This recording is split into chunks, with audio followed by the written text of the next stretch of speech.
Quiero que me acompañen su Biblia a la carta del apóstol Pablo a los Corintios,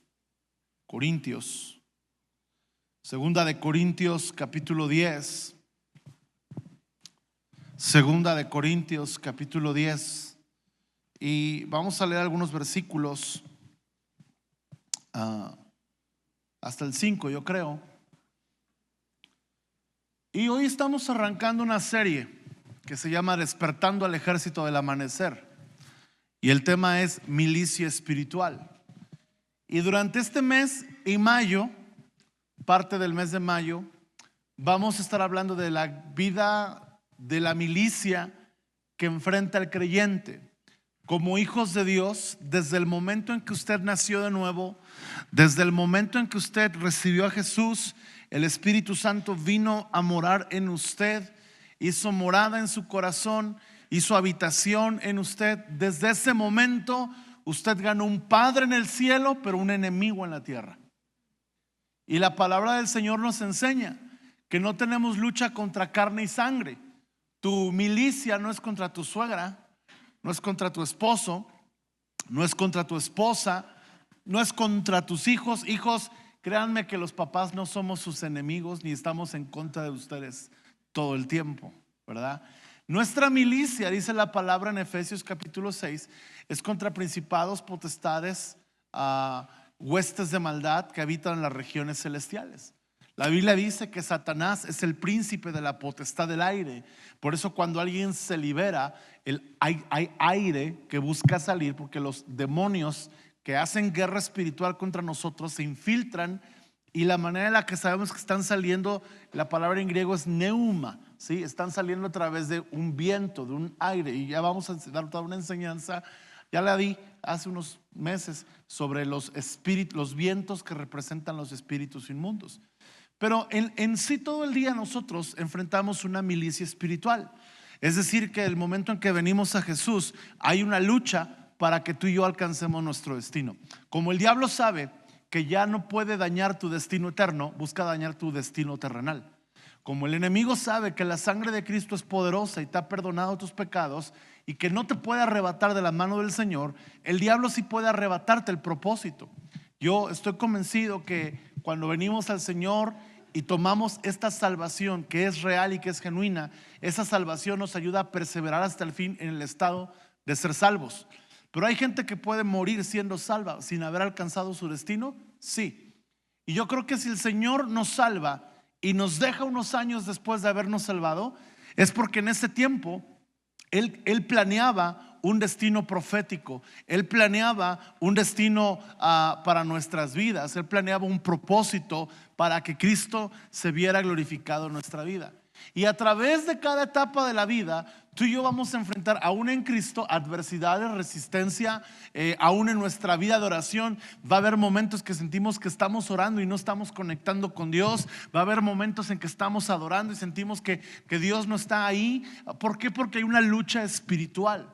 Y la Biblia nos habla de esta milicia. Y toda esta serie va a hablar de despertar al ejército del amanecer. Ese ejército que se está levantando en el último tiempo para ver la gloria de Dios, pero que cada día luchamos con cosas muy triviales, como el temor, cosas que son normales o que parecen normales en nuestras vidas, como la indecisión. Y vamos a estar hablando y quebrantando algunos pensamientos por lo que vamos a ver hoy. Pero hoy yo quiero hablarles de un tema que es sumamente importante y que está relacionado con lo que esta semana recordamos. Por eso quiero que en 2 Corintios capítulo 10 verso 1 leamos: Yo, Pablo, le ruego por la mansedumbre y ternura de Cristo. Yo, estando presente ciertamente soy humilde entre ustedes, mas ausente soy osado para con vosotros. Pablo les dice: miren, les estoy escribiendo de manera ruda para que cuando los vea pues estemos relax. Es como cuando el pastor te manda un audio y un mensaje, ¿no? Así con seriedad, ¿sí? Con firmeza, para que entiendas, pero ya cuando te ve es como que ya lo tocamos, ¿no? Así Pablo lo está diciendo para que lo podamos entender. Pero luego añade: ruego pues que cuando esté presente no tenga que usar de aquella osadía con que estoy dispuesto a proceder resueltamente contra algunos que nos tienen como si anduviéramos según la carne. Es decir, Pablo dice, si tengo que usar rudeza, no me va a temblar la mano, ¿sí? Pues aunque andamos en la carne, aunque somos seres finitos y terrenales, mire la palabra que usa: no militamos. Es decir, aunque somos seres terrenales y materiales, no nos conducimos de manera terrenal y material en la milicia. Ahora, cuando la Biblia habla de la palabra milicia, esta palabra en griego es una palabra que se llama estrategon, que significa estrategia. Y lo que el apóstol Pablo dice: aunque andamos en la carne, nuestras estrategias de guerra espiritual no pueden ser carnales. Escucha bien, tú no puedes enfrentar lo carnal con lo espiritual, porque no funciona. En ese sentido, hay guerras espirituales que vienen, hay principios espirituales que se tienen que atender, que no los podemos abrazar de manera carnal. Te voy a poner un ejemplo, y lo dijo la pastora Patti el día domingo. Dijo ella, ¿no? Es que hay iglesias, aquí no, hay iglesias que dicen, es que no hay pastoras. Y el argumento que usa la gente para decir eso es: la esposa del doctor no es doctora. Y ella dijo algo muy claro: nosotros no nos conducimos como el mundo. No podemos tener el mismo patrón de referencia que tiene el mundo, porque esto es distinto. Cuando el llamado viene a un hombre, viene a toda su casa, ¿sí? Y su esposa entra en el llamado, y sus hijos entran en el llamado. Es que el llamado no se hereda. ¿Quién dice? ¿Quién dice que no se hereda? Que haya hijos en la historia de la Biblia o en la historia de lo que hemos visto que no quieran abrazar el llamado de sus padres, esa es otra cosa. Pero hay un manto sobre los hijos, ¿sí? Y nosotros no podemos, es que eso es nepotismo en el mundo. Pero nosotros no, ¿qué? No militamos según la carne. Aquí nosotros hemos dicho, en cuanto a lo administrativo, como iglesia nos movemos en una buena administración y en actos de fe. Y no hacemos un presupuesto anual para ver cuánto nos podemos gastar, porque siempre creemos que lo que el Espíritu Santo nos va a llevar a hacer es más allá de lo que nosotros pensamos, queremos o hacemos. No, pero es que las organizaciones así se hacen. Sí, pero no militamos según la carne. Si creemos en una buena administración, si creemos en una buena mayordomía y planeación, pero no nos limitamos a principios humanos, porque lo que nosotros desarrollamos no es nada carnal, no es nada organizacional, pero sí es orgánico y espiritual, ¿sí? La iglesia no es una organización, la iglesia es un ente orgánico. La iglesia no es carnal, es 100% ¿qué? Espiritual. Eso es lo que está el apóstol Pablo diciendo. Por lo tanto, hay guerras espirituales que vienen a nuestra vida, en las que tú y yo tenemos que ser sensibles a la voz del Espíritu para saber cómo las vamos a atender. Porque no podemos resolverlo, aquello que es espiritual, con argumentos carnales. Necesitamos entender, como dice el versículo 4. Mire lo que dice el 4: porque las armas de nuestra milicia, ¿qué? No son carnales, sino poderosas en Dios. Dice, derribando argumentos y toda altivez que se levanta en contra del conocimiento de Dios, y llevando cautivo todo pensamiento a la obediencia a Cristo, ¿sí? Todo pensamiento a la obediencia a Cristo. Ahora, estos versículos nos van a enseñar que vamos a enfrentar una constante guerra espiritual en nuestra vida, y no necesariamente contra demonios, aunque sí. Les hemos enseñado como iglesia que los demonios ahí están, los principados ahí están, las potestades ahí están. Y vamos en una enseñanza que sentimos mi esposa y yo, que tiene que ser dominical, para que el que viene nada más el domingo pueda saber que está metido en una guerra espiritual, ¿verdad? Porque hay gente que, ay, es que desde que voy a la iglesia me va mal. No, es que no entiendes que entraste en una milicia. Y como tú lo ves natural, ¿sí? ¿Cuál es el concepto natural? Yo voy a la iglesia, yo me porto bien, me debe de ir bien. Ese es un pensamiento carnal. Un pensamiento espiritual es: yo me comprometí con Dios, tengo una milicia, tengo una lucha, hay una resistencia, pero voy a vencer. ¿Están conmigo? ¿sí? Entonces, despertar al ejército del amanecer es enseñarles a ustedes que aunque hay demonios por todos lados queriendo agobiarnos, ellos usan o ellos pueden tener influencia, poder y autoridad, control, manipulación, opresión o influencia en nuestra vida si tú y yo abrimos puertas. Si tú y yo no cuidamos de atender ciertas áreas que el apóstol Pablo habla aquí. Y lo que el apóstol Pablo está hablando aquí, escuche bien, habla de 4 puertas o 4 enemigos que están constantemente en la guerra espiritual y que no son externos, son internos. Uno de los más grandes maestros bíblicos, el doctor Adrian Rogers, dijo lo siguiente: el creyente tiene 3 enemigos: la carne, que es lo que vamos a hablar hoy, los demonios o Satanás y el mundo. Y él decía lo siguiente: la carne es como la estopa, el mundo es como fuego y el diablo y los demonios es el que prende el cerillo. Y él decía: Satanás puede traer una antorcha de fuego mundano, el mundo puede arder como un incendio y Satanás trae antorchas, pero si él no encuentra estopa en tu vida, tú vas a salir vencedor, porque la carne es como la estopa, ¿sí? Y él decía que estos 3 enemigos son 3 enemigos con los que el creyente va a luchar, pero parte de estos enemigos, lo que es la carne, tiene que ver con deseos, tiene que ver con tentaciones, tiene que ver con lo que el diablo nos ofrece, pero escuche bien, tiene que ver con cosas que están dentro de nosotros. Ahora, ¿qué cosas son? Mire lo primero que dice el apóstol Pablo: porque las armas de nuestra milicia no son carnales, sino poderosas en Dios para la destrucción de fortalezas. El primer enemigo que enfrenta tu mente se llama fortalezas. Escuche bien, en griego esta palabra se llama ojuroma. ¿Y qué era el ojuroma o qué eran las fortalezas? Esto es muy interesante, 4 torres ubicadas dentro de un pueblo, dentro de una ciudad amurallada, en las cuales se escondían los príncipes.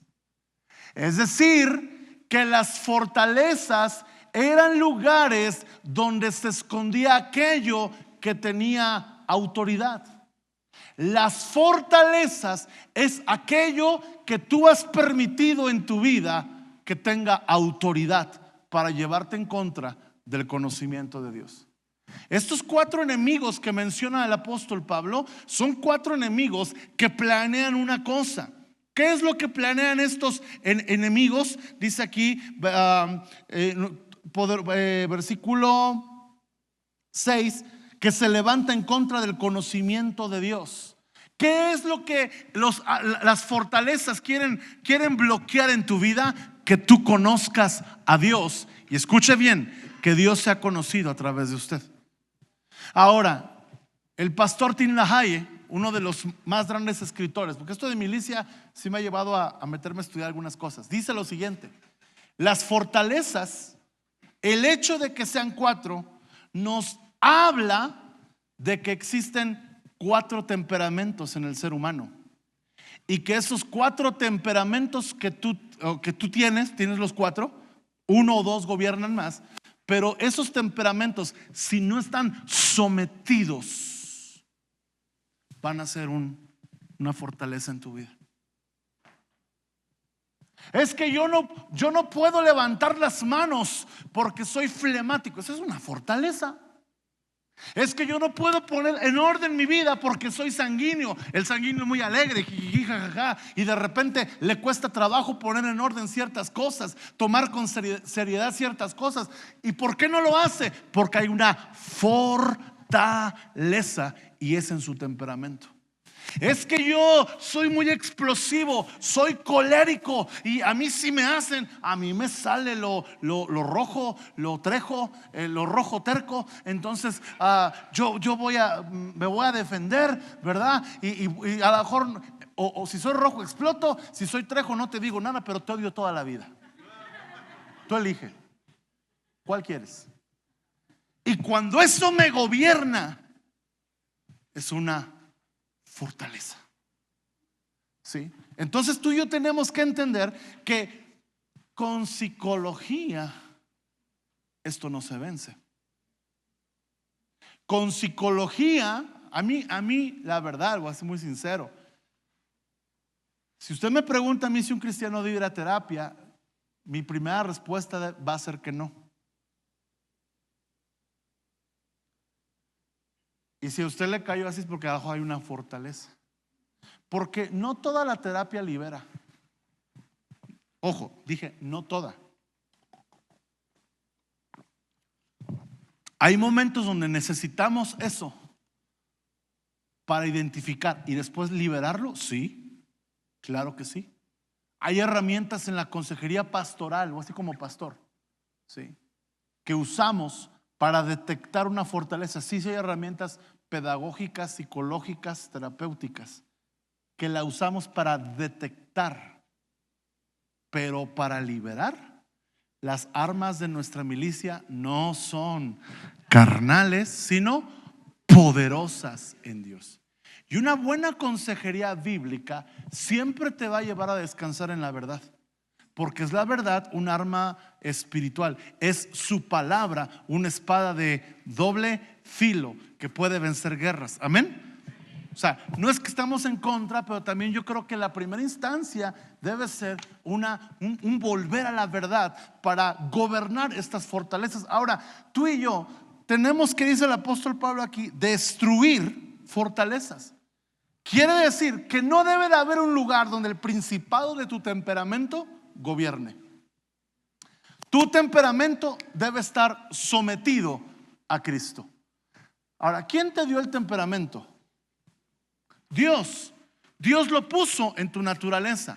¿Cuál es nuestra tarea con las armas espirituales? Someter ese temperamento al carácter y a la mente. La palabra dice que cuando tú creíste, tú recibiste la mente de Cristo. Tú puedes pensar como Cristo. Cuando el Espíritu Santo se te metió un tremendo potencial, un tremendo poder que te hace pensar y actuar como Cristo. Y si tú no lo crees, es porque hay una fortaleza en tu temperamento que te impide creer la verdad. Porque el temperamento, escuche bien, es el yo entronado.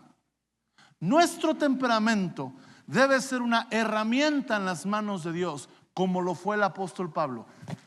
¿Ustedes creen que el apóstol Pablo era melancólico? Yo digo que no. ¿Flemático? ¿Crees que era flemático? Pues estos versículos nos dicen que era muy colérico. Y les está diciendo, a ver, yo sé hablar osadamente. Yo sé ponerme firme. Pues, oiga, era comandante de un escuadrón militar de Israel. Pero mire cómo somete su temperamento. Pero yo prefiero hablar con ustedes en humildad, en humillación.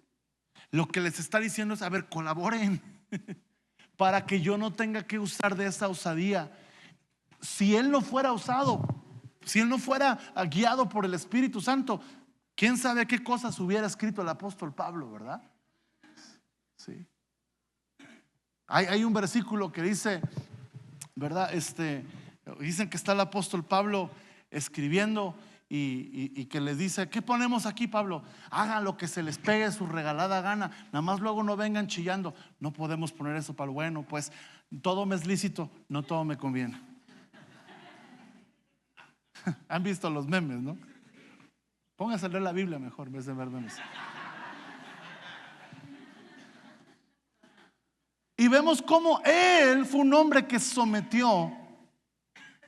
Por ejemplo, en la Biblia vemos hombres con un carácter melancólico, siendo arrastrados por una fortaleza melancólica como el profeta Elías. Y que hubo la necesidad que viniera un ángel y lo tocara, y que viniera Dios y se le manifestara, porque no había cómo sacarlo de su melancolía. Entonces, ¿qué es la fortaleza? Puede ser el temperamento. Escucha bien, nuestro temperamento puede convertirse en una fortaleza negativa que nos impide conocer a Dios si no lo sometemos al señorío de Cristo. Pero luego viene la destrucción de lo siguiente, o derribar ¿qué? Argumentos. Ahora, la palabra para argumentos es la palabra logismos. Usar tu lógica.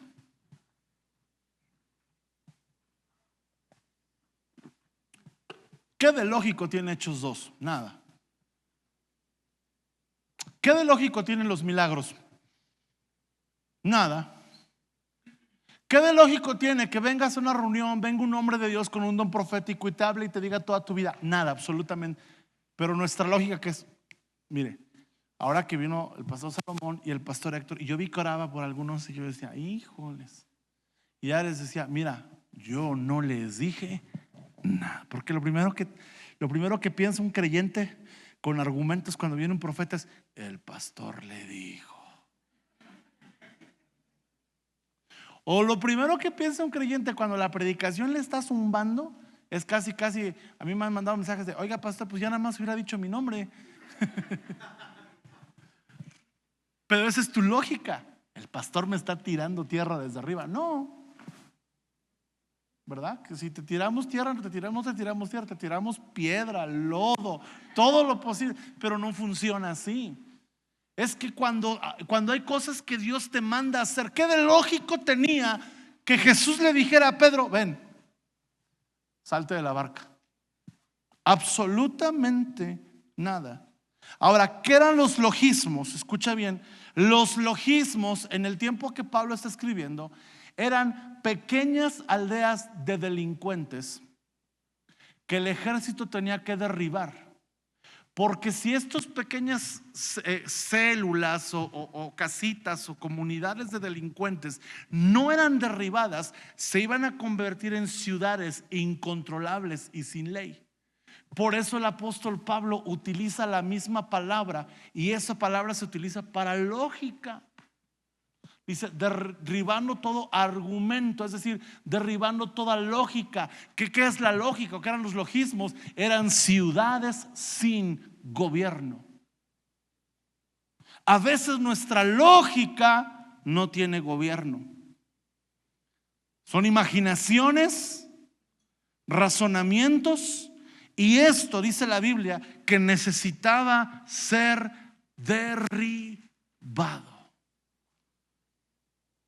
Tú no puedes reeducar ni tus fortalezas ni tus argumentos. Las tienes que destruir y las tienes que derribar. ¿Están conmigo?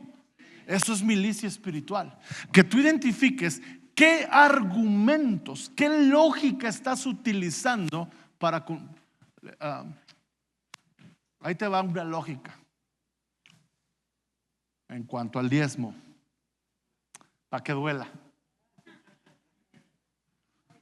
Pastor, si yo gano tanto, pero pago renta, pago luz y tengo muchos gastos, pastor, yo voy a diezmar de lo que me queda. Bueno, Dios va a bendecir y proteger de lo que te queda. Pero hay gente que piensa así, ¿verdad? Que puede hacer este tipo de cambalaches con Dios, y son argumentos, y luego son ¿qué? Pensamientos que se oponen en contra del conocimiento de Dios. ¿Cómo vas a ver la generosidad de Dios en tu vida si tú no eres generoso con Él? Ni siquiera hablo generoso. El diezmo no es ningún acto de generosidad, es un acto de obediencia. Pero a veces tenemos argumentos en nuestra mente. Una persona dice, oye, ¿sobre qué tengo que diezmar? ¿Sobre todo lo que gano o sobre mi ganancia neta? Y yo me pongo a pensar en esto. ¿Qué quieres que Dios? Es que están mis costos. ¿No quieres que Dios bendiga tus costos de producción? Es que están mis salarios de mis trabajadores. ¿No quieres que Dios bendiga a tus trabajadores? Es que está el pago de la luz. ¿Y qué no piensas que si diezmas de eso, el costo de la luz te pudiera bajar? Es que tenemos muchos argumentos que no nos dejan pensar de manera correcta. Y te podría dar muchos ejemplos. Pero después viene lo tercero, ¿sí?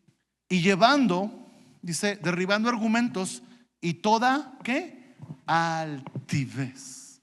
¿Qué es la altivez? La altivez es el resultado de entronar nuestras fortalezas y argumentos. La altivez es llevar nuestro argumento por encima de la verdad de Dios. ¿Qué es altivez? Es lo que le pasó a Satanás cuando dijo: yo puedo ser Dios, subiré al trono de Dios y seré como Él. Esa es la altivez. Cuando tú rebajas la palabra y la verdad de Dios al nivel de tu argumento, tú estás cometiendo un pecado que derribó a Satanás del trono, un pecado que derribó a Satanás del cielo, la altivez. ¿Sí? La altivez es conducirnos sin el consejo de Dios.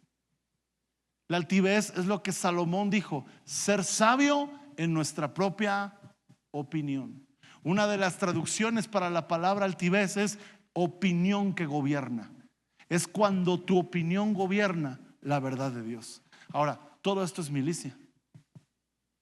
¿Qué no era altivez lo que sucedió en Hechos 2 cuando decían: estos están borrachos? Ahí, ¿qué estamos viendo? Estamos viendo un argumento, estamos viendo una fortaleza, pero después este argumento y esta fortaleza de cómo se movía el Espíritu Santo se convierte en una altivez. La altivez siempre va a usar comentarios de desprecio hacia lo santo, hacia lo que es espiritual. Ese comentario que hicieron los judíos, ahora, si puedes irme ayudando, José, eran judíos piadosos, eran judíos que conocían la ley. ¿Sí recuerda usted eso o no? Que había judíos piadosos que venían a Jerusalén a ofrecer la fiesta del Pentecostés, ¿sí? Era gente culta de la ley, era gente piadosa. Es decir, cuando la Biblia habla de gente piadosa, habla de gente educada. Te pongo otro sinónimo de palabra piadosa: gente estudiada. Yo creo que es bueno estudiar, pero cuando el estudio te genera altivez, toda revelación, toda información, todo conocimiento que no provoque en ti el carácter de Cristo es altivez. Y la altivez los llevó a mirar con menosprecio el mover del Espíritu Santo y decir: estos están borrachos. Y se tiene que levantar Pedro a romper con todo espíritu de altivez y dice: no están borrachos como muchos piensan, porque son las 9 de la mañana. Esto es lo dicho por él. Y empieza Pedro a establecer la verdad de Dios, porque es a través de la palabra que tú y yo vamos a hacer milicia espiritual. Lo que está haciendo Pedro en Hechos 2 es milicia espiritual con base en la verdad. El cuarto enemigo que vemos aquí es el pensamiento. Sí, dice el versículo: llevando cautivo todo. ¿Qué? Todo pensamiento. ¿Qué es llevar cautivo todo pensamiento? Los pensamientos, escucha bien, son las convicciones, verdades que definen nuestra filosofía y por lo tanto nuestras acciones. Todos aquí tenemos pensamientos. La pregunta es: ¿tus pensamientos están acorde a la palabra? Porque esa es lo que tú piensas es tu filosofía de vida. ¿Y sabes qué significa filosofía? Amar sabiduría. Es decir, que si tú tienes un pensamiento respecto a Dios, respecto a ti mismo, respecto a los demás, que tú amas, esa es tu manera de amar tu propia sabiduría. Corre el riesgo, nada más, de que ames una sabiduría equivocada. Por eso tus pensamientos, dice la palabra: tú guardarás en completa paz aquel cuyo pensamiento en ti persevera, porque en ti ha confiado. Isaías 26:3. ¿Por qué, amados? Porque tú y yo lo que necesitamos es que nuestros pensamientos perseveren en Dios, perseveren en su palabra, perseveren en su carácter. Y como dice Filipenses, si me ayudan con Filipenses capítulo 4 verso 8 y verso 9: Esto es la manera correcta de pensar. Dice, por lo demás, hermanos, todo lo que es verdadero, todo lo honesto, todo lo justo, todo lo puro, todo lo amable, todo lo que es de buen nombre, si hay virtud alguna, si algo digno de alabanza, en esto, ¿qué? Si lo que gobierna tu pensamiento no entra en esta categoría, corre el riesgo de que tú tengas, o corre la necesidad, quiero ser más específico, de que tengas que tomar ese pensamiento, arrestarlo y ponerlo a los pies de Cristo y decirle: Jesús, yo necesito que tú me ayudes a cambiar este pensamiento. Ponte a pensar qué pensamientos están equivocados en tu vida, o qué pensamientos han estado equivocados en tu vida. Ponte a pensar cuáles son aquellos pensamientos que has tenido que menguar. Te voy a decir uno de aquí para allá, para que vea que por todos lados hay guerra. Hay un pensamiento que nos puede cobrar factura a los que servimos a Dios. Creer que porque Dios me usa, ya Dios me aprueba. Ese es un pensamiento equivocado. Porque cuando yo creo eso, hay una altivez en mi corazón. Hay una altivez en la manera en que estoy pensando, ¿sí? Y entonces, en vez de suscitar y en vez de reclamar o de suplicar por la ayuda de Dios a mi vida y al llamado, creo que yo soy la ayuda que Dios necesita para su llamado. No, amados, necesitamos de Él. Los que estamos aquí necesitamos de Él. Y necesitamos mantener un carácter aprobado delante del Señor para poder permanecer en nuestro llamado. Y entonces hay pensamientos que pueden sonar a altivez, pensamientos doctrinales. Yo puedo creer que tengo una doctrina, y cuando yo me enorgullezco por la doctrina que creo por encima de la de otros, puedo estar no de acuerdo. Pero cuando yo me creo mejor que el hermano que no cree en el rapto, el hermano que cree en el rapto antes, durante, después, o en el milenio, no sé cuándo vaya a ser el rapto, y yo puedo tener una postura, pero yo me creo más que el otro, hay altivez en mi corazón.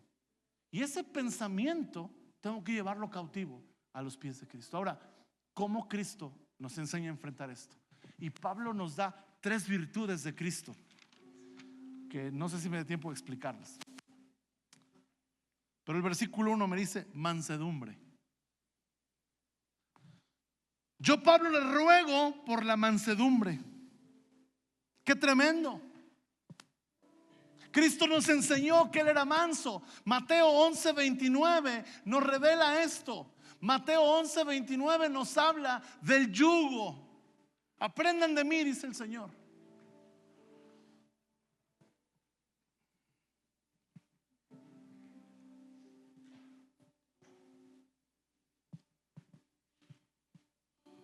Llevad mi yugo sobre vosotros. ¿Y qué? Y aprended de mí. ¿Cómo es Jesús? Que soy manso y humilde de corazón. Y mira lo que provoca la mansedumbre: hallarás descanso para tu alma.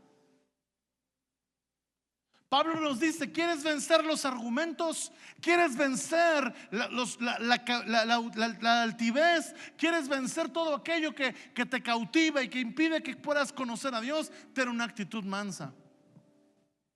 Y Jesucristo dijo: lleven mi yugo sobre ustedes y aprendan de mí, que soy manso. Porque la Biblia dice en Mateo capítulo 5, versículos atrás de esto, Mateo capítulo 5, versos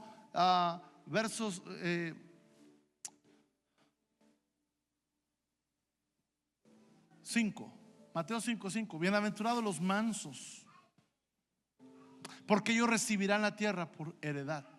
¿Y qué es una persona mansa? Escucha bien, es aquella que somete su poder. Yo le hago una pregunta: ¿han visto esos caballos percherones?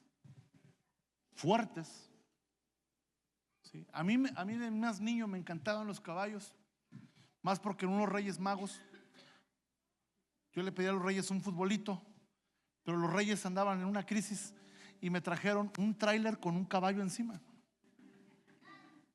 Y entonces por donde yo vivía pasaban trailers, y yo cuando oía el trailer salía corriendo y me asomaba y me decían mis primos: ¿qué tanto ves cuando sale un trailer? Es que no he visto ninguno que traiga un caballo.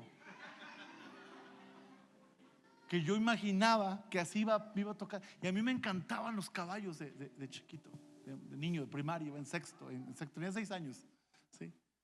Iba en primero de primaria, y me acuerdo cuando salíamos de la primaria, había un señor ahí yo crecí en un pueblito, ¿eh?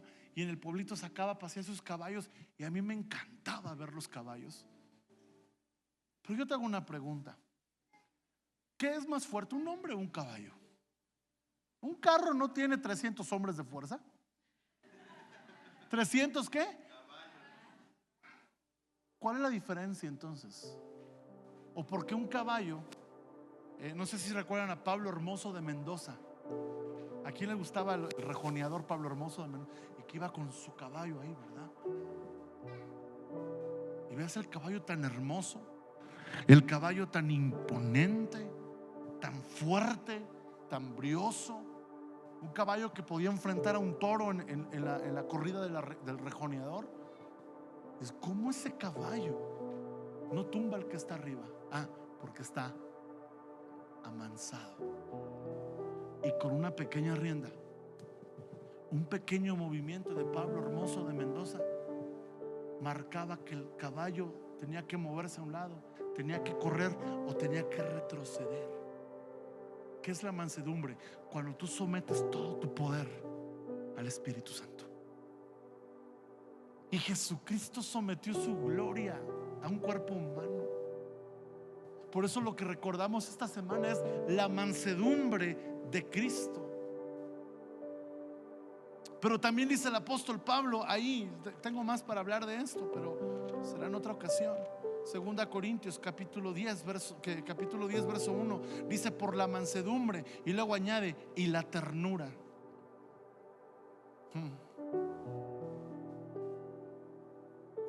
Cuando yo leo la palabra ternura, no puedo dejar de pensar en Aslan, ese león, esa canción tan bonita de Jesús Adrián Romero, ¿verdad? Pero hay una de Jesús Adrián que dice: eres indomable como el viento. Y dice: y eres capaz de jugar con un niño, pero también capaz de devorarme. Así es nuestro Señor. Oh, amados, Él podía haber hablado con una sola palabra, hacer que bajara una legión de ángeles. Charles Spurgeon dice estas frases, es algo que me aprendí de un libro y lo tengo aquí en mi mente. Dice: qué insensato y qué infame el soldado que osó preguntarle al Rey del universo: profetiza quién te pegó. Él pudo abrir su boca y como león devorarlo, descubrir su vergüenza y sus pecados delante de todos sus compañeros.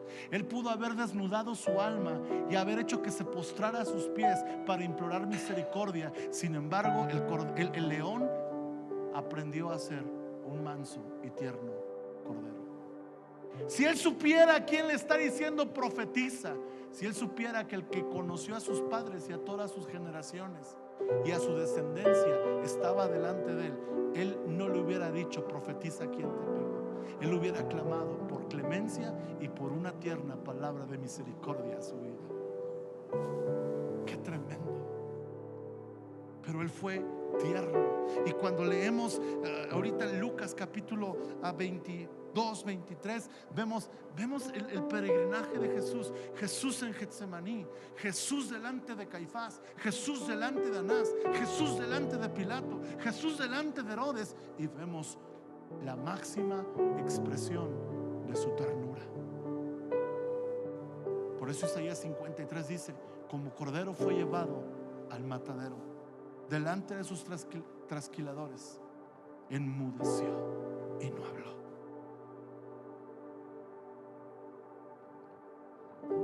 Fue manso con el pueblo, porque fue tierno con el pueblo, porque los vio como ovejas que no tenían pastor. Fue tierno con el soldado romano que lo abofeteaba. Fue tierno con los soldados que le estaban injuriando, aún con los sacerdotes que le decían: si eres el Hijo de Dios, baja de la cruz. Tierno con el ladrón que le injurió, pero lo fue más tierno con aquel que le dijo: acuérdate de mí cuando vengas en tu reino. Y vemos las palabras de Jesús tan tiernas. ¿Quién puede prometer paraísos en una cruz? Solo alguien, como dice el apóstol Pablo, tierno. Pero esa ternura no es debilidad. Esa ternura es grandeza sometida. Esa ternura es amor dirigido. No es sentimentalismo. No es sentimentalismo turco, coreano, mexicano. Esa ternura es su furioso amor contenido. Y el mayor rugido del león de la tribu de Judá fue su silencio. El mayor zarpazo del león de la tribu de Judá fue dejarse clavar las manos y los pies. La mayor manifestación de gloria de Cristo no fueron sus milagros, fue su humildad. Siendo en forma de Dios, se hizo hombre. Y lo tercero que nos va a dar victoria, amados, la mansedumbre, la ternura de Cristo. Pero yo creo que esta es la clave más poderosa: la obediencia. Por eso dice aquí: llevando todo pensamiento a la obediencia a Cristo. La palabra nos enseña muchas cosas respecto a la obediencia de Jesús. Mateo 3, 14 al 17, Jesús llega con Juan el Bautista y le dice: bautízame. Y Juan le dice: no, bautízame tú a mí. Y yo imagino a Jesús mirándolo, diciéndole: Juan, todo porque Jesús no podía pecar o decir algo incorrecto, pero no manches, tú estás bautizado desde el vientre de tu madre, desde ahí estás lleno del Espíritu. No necesitas ser tierno y manso. Que Jesús se sometiera a Juan para ser bautizado. Aquí podía predicar un mensaje, pero no lo voy a hacer. Someternos demanda obediencia, mansedumbre y ternura. Y él viene y se somete con Juan. Y cuando se abre el cielo, cuando él se bautiza, sale del agua, dice el Padre: este es mi Hijo amado, en él tengo complacencia. En la tentación, Jesús demostró mansedumbre, ternura y obediencia. Porque la Biblia dice que los mansos heredarán la tierra. Jesús no quiso heredar la tierra a través de un atajo, adorando a Satanás. Él sabía que el camino para reclamar la herencia de la tierra era la muerte y era la cruz. Por eso el tema de mañana y pasado es una vida crucificada. Si tú no puedes ir a la cruz con Cristo, no hay tierra por heredar. Y él sabía que el único camino legítimo para que toda lengua, pueblo, tribu y nación se doblen ante su nombre era el sacrificio. Jesús fue obediente aún en medio del sentimentalismo de Pedro. Cuando Pedro le dice: maestro, dice la Biblia, Mateo 16, 23, que Pedro le reprendió. ¿Te imaginas reprender a Jesús? ¿Te imaginas? ¿Qué onda con Pedro, amados? Ven, maestro, te tengo que reprender. Nunca te pasa. ¿Y qué le dice Jesús? Apártate de mí, Satanás. Qué tremendo. Por eso tu revelación no te hace grande, te hace grande tu obediencia. Porque Pedro había tenido una gran revelación y luego a los 2 minutos le dicen Satanás. Es que, Pedro, te falta ser obediente y entendido. Y Jesús, esa obediencia no fue cautivada ni por las tentaciones de Satanás, ni por el sentimentalismo de Pedro.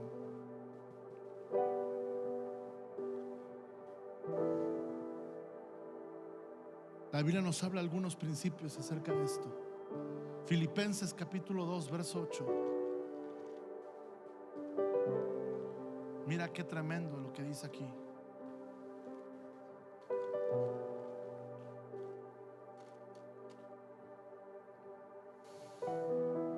Y estando en la condición de hombre, se humilló a sí mismo, haciéndose ¿qué? Obediente hasta la muerte. Que Dios nos permita ser obedientes hasta el día en que no estemos aquí.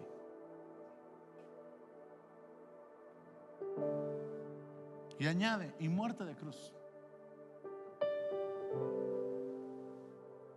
Jesús pudo haber dado la vida por nosotros y haber dicho al Padre: bueno, Padre, pues que me dé un infarto, ¿no? El camino era la cruz. El camino era el sacrificio, porque Él es el Cordero de Dios. Romanos 5:19 nos dice que el pecado entró por la desobediencia de un hombre, pero por la obediencia de uno entró la vida. Hey, yo sé que Jesús nos amó, pero ¿sabes cuál es la mayor virtud de Jesús? No fue habernos amado, esa fue del Padre. Juan 3:16, de tal manera, ¿quién amó? El Padre. ¿Cuál fue la virtud de Jesús? La virtud de Jesús, Él es amor, no digo que no, pero su virtud que lo calificó como Salvador fue esta: su obediencia. El Padre nos amó, pero el Hijo obedeció. Y la obediencia es lo único que rompe fortalezas, argumentos, altivez y pensamientos. Y mira lo que dice Hebreos. Con esta nos vamos. Hebreos capítulo 5. No, tengo un montón de escrituras aquí, amados, que podríamos haber leído hoy. Pero yo quiero que quede algo en tu corazón claro. No quería, wow, qué padre estuvo, duró un montón, Dios nos habló y que dijo, no me acuerdo. No, yo quiero que te acuerdes. Hebreos capítulo 5, verso 7. Y Cristo, en los días de su carne, ofreciendo ruegos y súplicas con gran clamor y lágrimas al que le podía librar de la muerte, fue oído a causa de su temor reverente, y aunque era hijo, por lo que padeció, aprendió la obediencia, y habiendo sido perfeccionado a través de la obediencia, vino a ser autor de eterna salvación. Y mira, para todos los que le obedecen. Cristo tiene autoridad para decir: si me amas, me obedeces. Sí, ¿por qué? Porque lo que lo calificó a Él como autor. Es decir, ¿a quién le gusta ir a un restaurante de cocina de autor? ¿Qué significa eso? Que esa receta solo la hace un chef en ese lugar. Y no es como el Chili's, que te pides las alitas y en todos los Chili's pues son casi iguales. Un restaurante de cocina de, mire, usted comió un mole de autor el domingo. Ese mole solo lo hace la tía Mimi y la hermana Aure. Denle las gracias de repente. ¿Sí? Un pastelito, un flan napolitano. A la hermana Aure le gusta mucho el flan napolitano. Y ella me lo regala a mí, entonces. ¿Qué es una cocina de autor? Es que usted va a ese lugar, se sienta y solamente va a probar ese platillo en ese lugar, porque solamente el chef de ese lugar lo hace. No hay otro lugar en el planeta Tierra que haga esa receta. Puede ser la más sencilla, pero este chef es el que la hace. Ahí está la chef, no sé si estoy en lo correcto. Solamente hay un autor de eterna salvación. Solo uno te pudo salvar. Tú no te puedes salvar. Pastor, es que soy buena persona. Aún así al lado de Cristo, tus mejores obras son trapos llenos de suciedad y de sangre. Solo hay uno, y fue por su obediencia. Y la obediencia de Cristo silenció las fortalezas de los fariseos, los argumentos de Satanás, la altivez de los romanos y aún los pensamientos equivocados de sus débiles discípulos. Pero la obediencia de Cristo logró salvar a uno que otro fariseo como Nicodemo y José de Arimatea. La obediencia de Cristo logró trastocar el corazón de uno que otro soldado romano que verdaderamente era hijo de Dios, y de otro que se llamaba Cornelio, que fue el anfitrión de un avivamiento. La obediencia de Cristo sometió y le quitó el poder a Satanás. Y la obediencia de Cristo transformó a débiles discípulos en trastornadores de naciones. Por eso el ejército del amanecer camina en mansedumbre, camina en ternura, camina en obediencia.